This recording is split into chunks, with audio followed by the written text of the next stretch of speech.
नमस्कार मित्रांनो, लक्ष्मीच्या पावलांनी या मालिकेच्या आजच्या जबरदस्त भागामध्ये मित्रांनो आपली कला आता अद्वैत सोबत डान्स केल्याने इतकी खुश असते कारण अद्वैतचा सहवास तिला मिळालेला असतो। प्रत्येक क्षण आता कला सुखावून जात असतो आणि त्याची आठवण करून देत असतो। तसतशी कला इतकी खुश होते, अद्वैत तिच्या इतक्या जवळ येऊन डान्स करत असतो आणि तिचे जे मंगळसूत्र आहे तर ते अद्वैतच्या बटनमध्ये जेव्हा गुंतते ते सर्व क्षण तिला आठवतात आणि अगदी तिला सुखद धक्का देऊन जात असतात। खूपच खुश आता इतक्या दिवसातून आपली कलाही असते, कारण ती अद्वैतच्या प्रेमात पडलेली असते मित्रांनो। तेव्हा ती इतकी स्वतःशी हसत असते आणि जेव्हा तिचा चेहरा ती आरशामध्ये बघते तेव्हा डोक्याला हात लावते आणि हसून पुढे जाते। तेव्हा जाता जाता सोमच्या रूमकडे लक्ष जाते। त्यानंतर आता इकडे संगीताने काजलची पत्रिका बघण्यासाठी गुरुजींना बोलावलेलं असतं आणि गुरुजी आलेले असतात। आता गुरुजी ही काजलची व्यवस्थित पत्रिका बघतात आणि काजल बरोबर कलाची सुद्धा पत्रिका चेक करतात,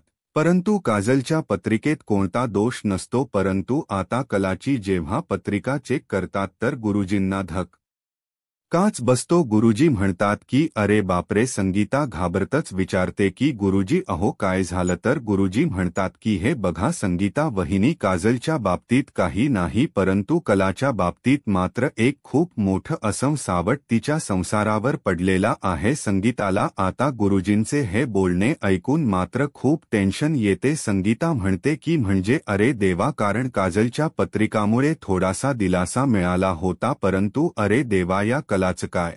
आणि कला तर म्हटली होती की सरोज मॅडमला त्यांच्या दोघांचं नातं पसंत नाही, काही कलावर टेन्शन येणार म्हणून संगीताला खूप टेन्शन येते आणि कलाची काळजी वाटते, कारण नक्की आता काजलच्या बाबतीत काही नाहीच्या बाबतीत आता नवीन काहीतरी घडते की काय, म्हणून ती अंबाबाईला हात जोडते। तेव्हा गुरुजी म्हणतात की हे बघा, आपण काही करून फरक पडणार नाही, तुम्ही फक्त आता अंबाबाईची पूजा करा, तिचं नामस्मरण करा आणि जे काही करेल आता तीच करेल आणि कला या संकटापासून तीच वाचू शकते। आपल्या हातात काही नसतं, विधिलिखित आहे ते आपण नाही बदलू शकत।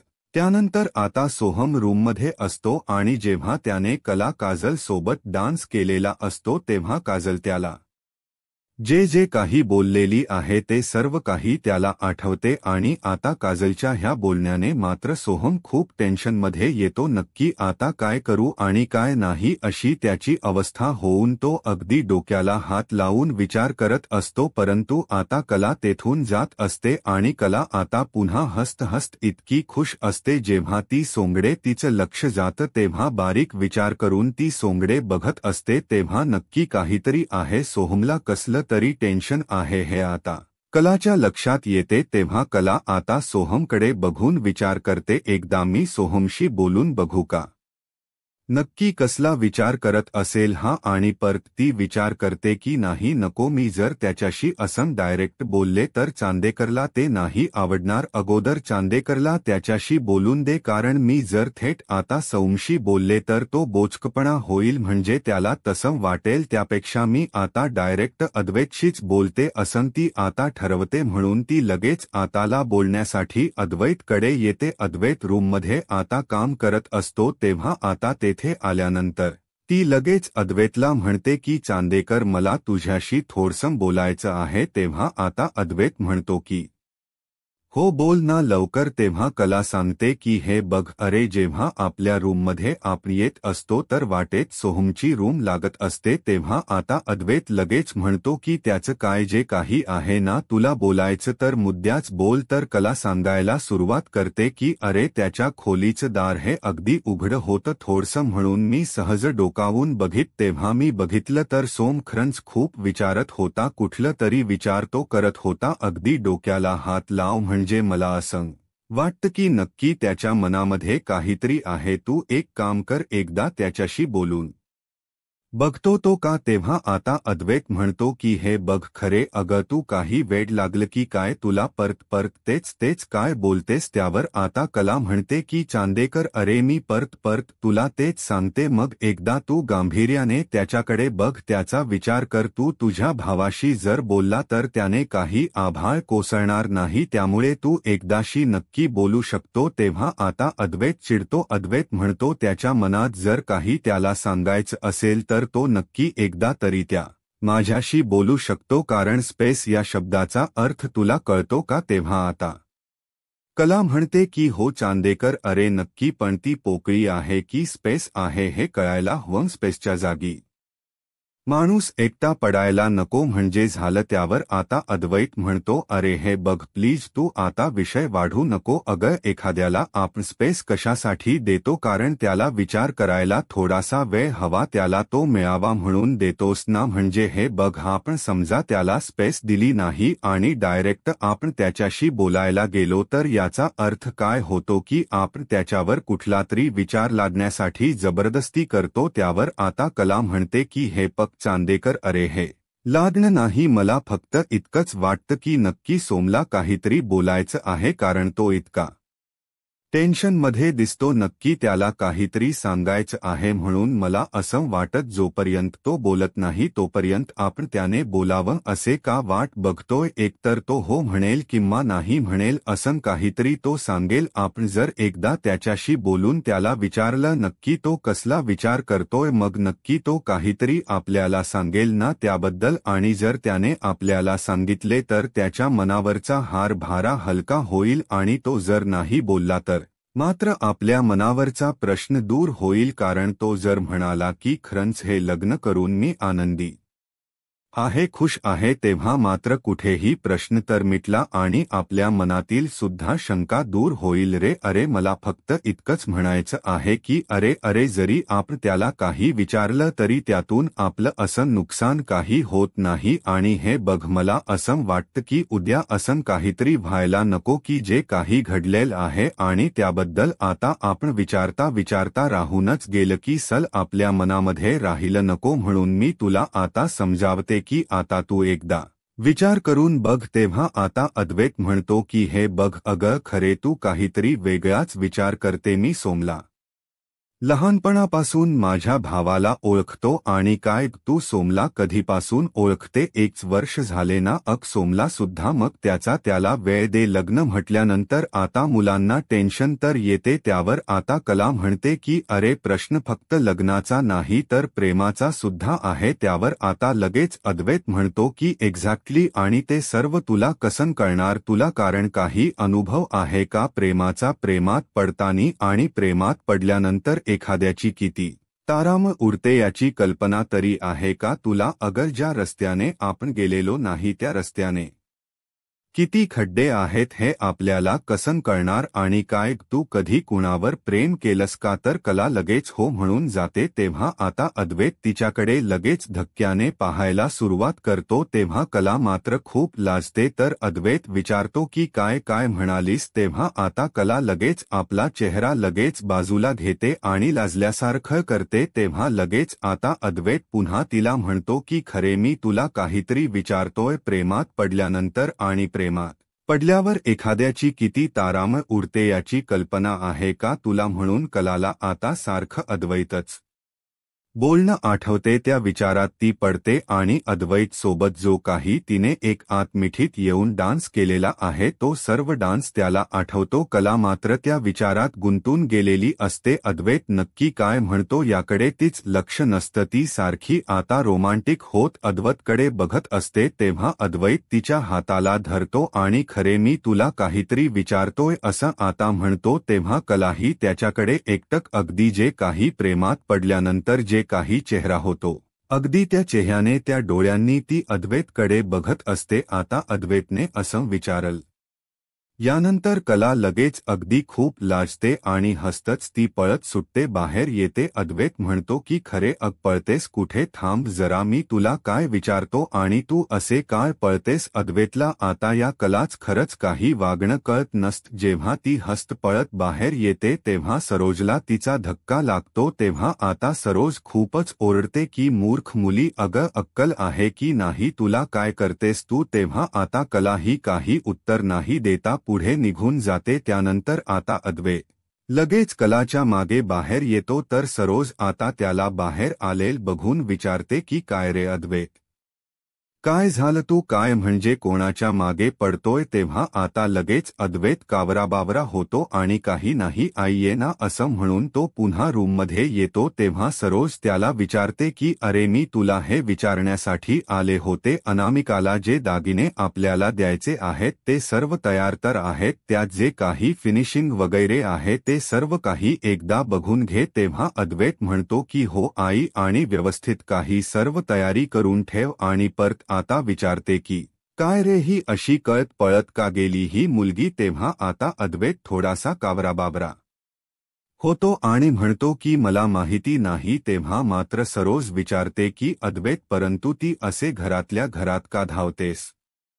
अद्वैत काही उत्तर देत नसतो. तेव्हा सरोज म्हणते की ठीक आहे जाऊन दे. त्यानंतर आता इकडे काजल सुद्धा विचारत असते. काजल आता विचार करते की सौमशी एकदा बोललं पाहिजे, जे काही मनात आहे ते त्याला सांगायला हवं. आणि तेवढ्यात कला ही धावतच येते आणि काजलला इतकी घट्ट मिठी मारते, कारण आता इतकी कला ही खुश असते, तिचा आनंद अगदी गगनात मावेन असा होतो, कारण ती तर अद्वैतच्या प्रेमात आहे आणि अद्वैतने तिला असाच प्रश्न विचारलेला असतो म्हणून कला खूपच खुश असते. तेव्हा आता काजल विचारते की तायडे तायडे काय झालं. तर कला खुश म्हणते की गुंड्या अगं खरंच मी आज खूप खूप खुश आहे. तेव्हा आता काजल म्हणते की अगं ते तर आहे, ते तर खूप भारी आहे, परंतु नक्की झालं तर काय. तेव्हा आता का कलाही खुश म्हणते की गुंड्या अगं त्या घरात आल्यापासून आज मला पहिल्यांदा इतकं खुश वाटतं, म्हणजे हे बघ ना अगं माझं काहीतरी मला मिळालं असं वाटतं, म्हणून ती अगदी आनंदाने उड्या मारत असते. तेव्हा आता काजल म्हणते की अगं तायडे. तेव्हा आता कला इतकी खुश झालेली असते, अगदी गोल गिरक्या घेऊन ती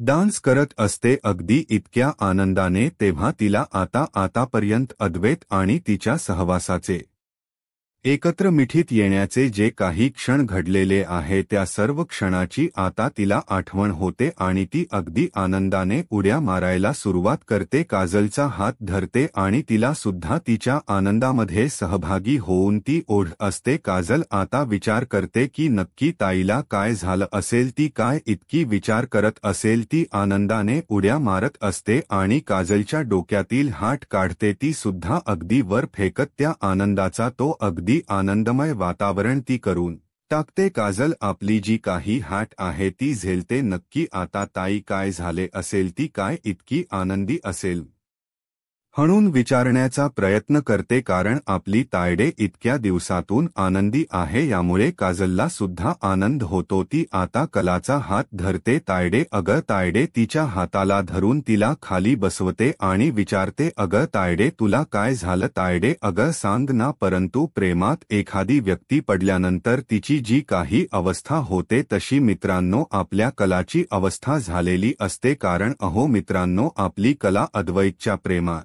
पडलेली असते. अद्वैतला मात्र ती काही आता कळत नाही, परंतु कला बरोबर आता अद्वैतच्या प्रेमात पडते आणि त्यांची प्रेम कहाणी आता ती सुरू करणार असते. तेव्हा आता कला इतकी स्वप्नात हरून जाते. काजल तिला विचारते की अगं सांग ना तायडी तुला नक्की काय झालं ग. तेव्हा कला पुन्हा उठते, गोल गोल गिरक्या घेते आणि आनंदाने उड्या मारत म्हणते की गुंड्या अग हे जग किती किती सुंदर आहे, कारण प्रेमात पडल्यानंतर सर्व काही जग अगदी सुंदर वाटायला सुरुवात होते. असं आता कलाची अवस्था होते. त्यावर आता काजल तीच ते बोलणं ऐकून म्हणते की हो ना तायडे अगं आहे, परंतु पण तेव्हा कला म्हणते की पण काय अगं वेडाबाई, जरा आजूबाजूला बघ, साधा वारा जरी सुटला तरी सुद्धा तो माझ्यासाठी आहे असं मला वाटतं ग. म्हणजे हे बघ, हे सगळे चंद्र तारे सूर्य जग आकाश फुलपाणी नद्या सगळं काही माझ्यासाठी आहे असं मला वाटतं. म्हणून आता कला ही लाजून खाली बघत असते आपला पदर हातामध्ये घेऊन. तेव्हा आता काजल तिला विचारते की तायडे अग तू काही कोणाच्या प्रेमात वगैरे पडलीस की काय. तेव्हा आता काजलने हा प्रश्न विचारल्यानंतर कला आणखीनच सुकावून जाते आणि लगेच आता ती काजलला घेऊन आपल्या देवघरात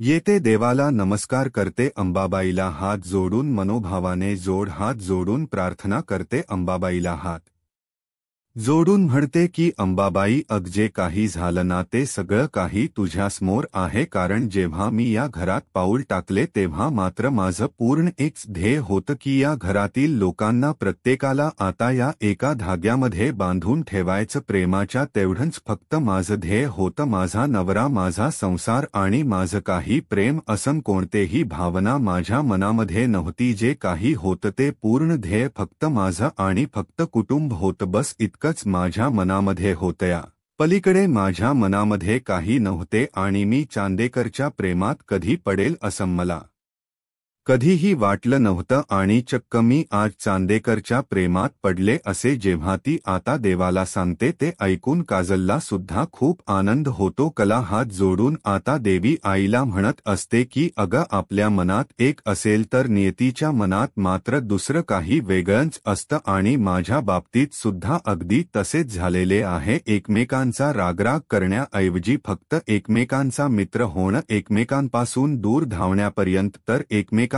धावून जाण्यासाठी, एकमेकांच्या बडबडीला कंटाळल्यापासून काही न बोलता एकमेकांना समजून घेण्यापर्यंत आणि तिरस्कारापासून प्रेमात पडण्यापर्यंत. आणि या सगळ्या प्रवासात मला तुझी साथ आणि तुझा आशीर्वाद हवा होता. सगळ्या प्रवासात मला तुझी साथ आणि तुझा आशीर्वाद हवा होता आणि तो मला तू दिलास. ते संकेत तुम्हाला दिलेस. आणि लगेच आता देवीला नमस्कार करून का आता कला ही अगदी आनंदाने उठते आणि गुंड्याचा म्हणजे काजलचा हात धरते आणि काजलला म्हणते की गुंड्या अगं मी खरंच अद्वैच्या प्रेमात पडले. ऐकून आता काजलला इतका आनंद होतो आणि कला सुद्धा इतका आनंद होतो. हे सर्व सांगताना आणि खरंच त्याला माझ्या आयुष्यामध्ये खूप महत्त्व आहे. मी एकटी पडले तेव्हा तो कायम माझ्या बाजूने उभा राहिला. म्हणजे हे बघ ना, आतापर्यंत आम्ही इतक्या चांगल्या आणि वाईट गोष्टींना सामोरे गेलो आणि या सगळ्यामध्ये त्याचा खरंच खूप मोठा वाटा आहे. गुंड्या अगं त्यालाच प्रेम म्हणतात ना असं आता कला ही गुंड्याला विचारते. म्हणजे काजलला. तेव्हा आता कलाने असं विचारल्यानंतर काजलला आपल्या प्रेमाची आठवण होते, सोहमची. आणि ती लगेच खोशून आता कला म्हणते की हो ना तायडे, अगं यालाच तर प्रेम म्हणतात. तर कला ही खोशून म्हणते की गुंड्या अगं मला कुठे लागलं खुपलं दुखलं तो त्याच्या स्टाईलने माझ्यावर रागवेल,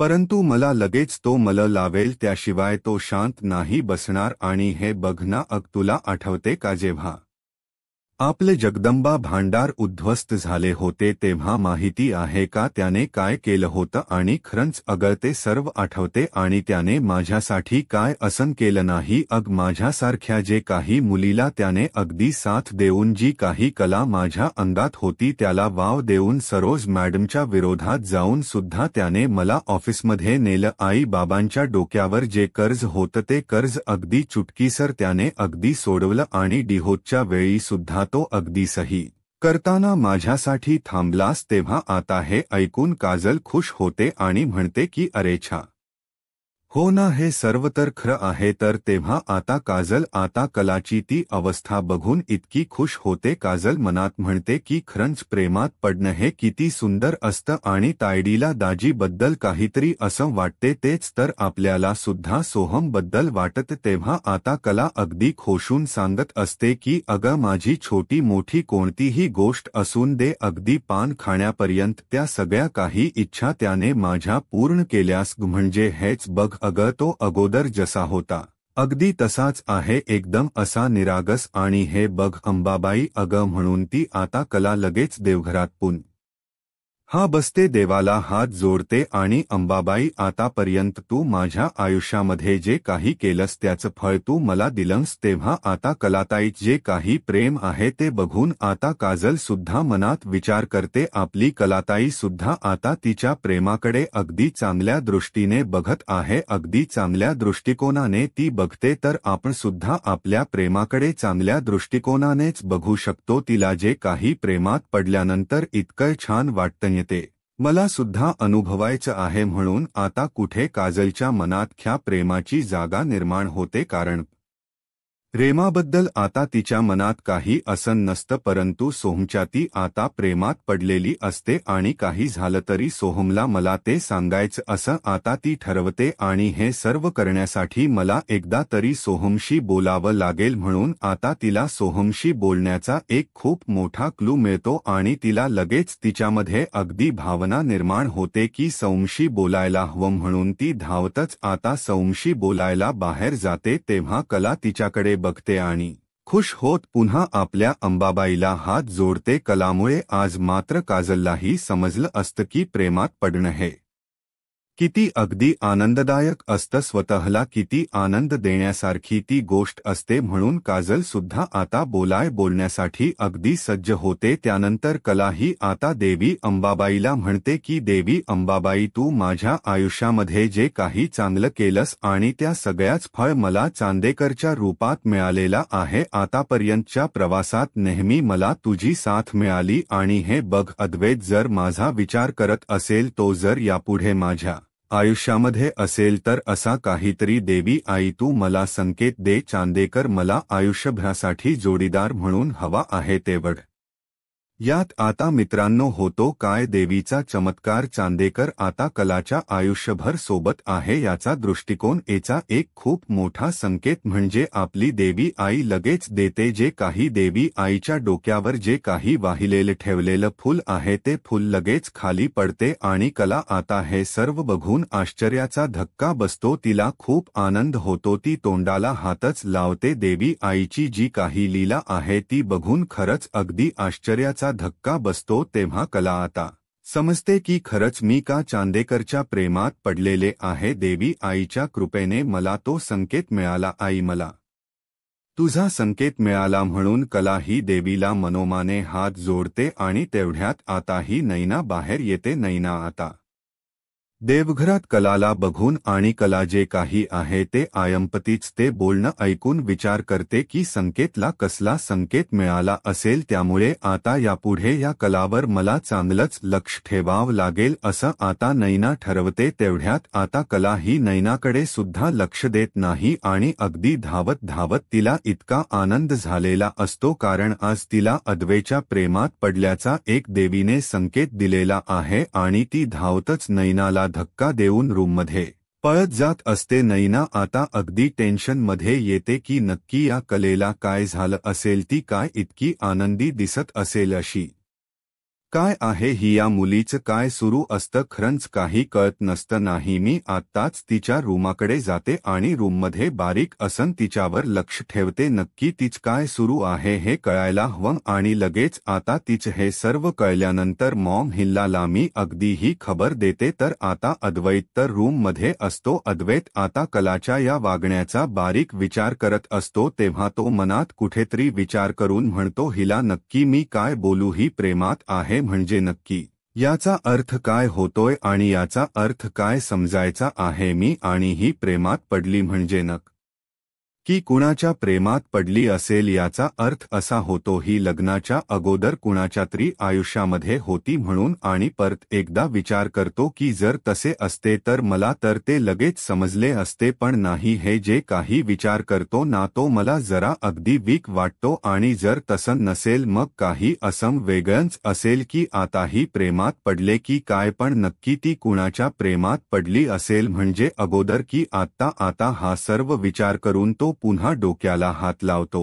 आणि म्हणतो की नाही, हे तर खूप मोठं असं कन्फ्युजन आहे, सगळं काही अगदी तिच्याशी बोलून लेअर करायला हवं. कला ही अगदी खुश होत रूममध्येच येत असते. अद्वैत आता विचार करून आता उठतो आणि कला बघून तो विचारतो की खर तू आता कुठे गेली होतीस आणि तू बोलताने काय बोलून गेलीस. तू काय म्हणाली होती की प्रेमात पडली असं तू म्हणाली होतीस. तेव्हा कलाही आता एकही शब्द न बोलता डायरेक्ट त्याच्या अंगावर येत असते. तेव्हा अद्वैत तसा मागे होत असतो आणि एक सेकंद असं म्हणून तो कुणाच्या प्रेमात पडली म्हणजे लग्नाच्या अगोदर तू कुणाच्या प्रेमात पडली होतीस की काय. म्हणजे खरे तू माझ्या तर प्रेमात पडली नाही ना. तेव्हा आता कला अगदी शांत असते. अद्वैतच्या अंगावर जसे येईन अद्वैत एक एक पाऊल मागे होत असतो. तेव्हा कला आता इतके अद्वैतने प्रश्न विचारलेले आहे हे बघून आणखीनच खुश होते आणि अद्वैतला प्रेमाने म्हणते की अरे चांदेकर तू किती प्रश्न विचारणार मला. त्यावर आता अद्वैत म्हणतो की प्रश्न मी तुला विचारणारच कारण तुला तर माझ्या पार्ट्सबद्दल माहितीच आहे परंतु मला मात्र तुझ्याबद्दल काहीच माहिती नाही. तुझ्या भूतकाळाबद्दल मग मला सांग. आणि हे बघ आपण हे